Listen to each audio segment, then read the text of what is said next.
চোখের এক ফোঁটা পানির মূল্য কত? কোনো ব্যক্তি কি জানে? কোনো ব্যক্তি যদি আল্লাহ তাআলার ভয় অন্তরে রেখে এক ফোঁটা অশ্রু জড়াতে পারে, তাহলে আল্লাহ তাআলা এর বিনিময়ে তাকে কি দান করবেন সে কি জানে?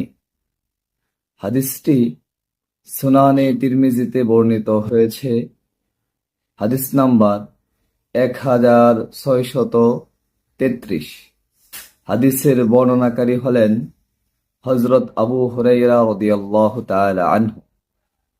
عن أبي هريرة رضي الله تعالى عنه قال قال رسول الله صلى الله عليه وسلم।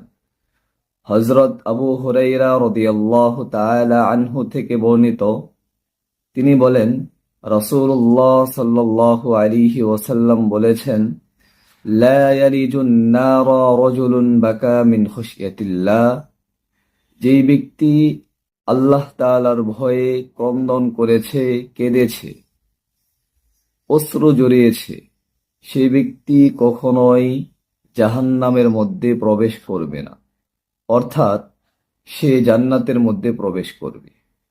হাত্তা ইয়াউদাল লাবানু ফিদ দুরাই, যেমনি ভাবে গাভীর দুধ উলানে ফিরে আসা অসম্ভব, অর্থাৎ কোনো গাভীর যদি দুধ দহন করা হয়ে থাকে, তাহলে ওই দুধটা যেমনি ভাবে গাভীর উলানে ফিরে যাওয়া অসম্ভব, অনুরূপভাবে যে ব্যক্তি আল্লাহ তাআলার ভয়ে ক্রন্দন করেছে, সেই ব্যক্তির জন্যও জাহান্নামের মধ্যে প্রবেশ করাটা অসম্ভব, অর্থাৎ এই ব্যক্তি জান্নাতের মধ্যে প্রবেশ করবে। আল্লাহ তাআলার ভয়ে অশ্রু জড়ানোর ফায়দা হচ্ছে সে কখনোই জাহান্নামের মধ্যে প্রবেশ করবে না, অর্থাৎ সে জান্নাতের মধ্যে প্রবেশ করবে।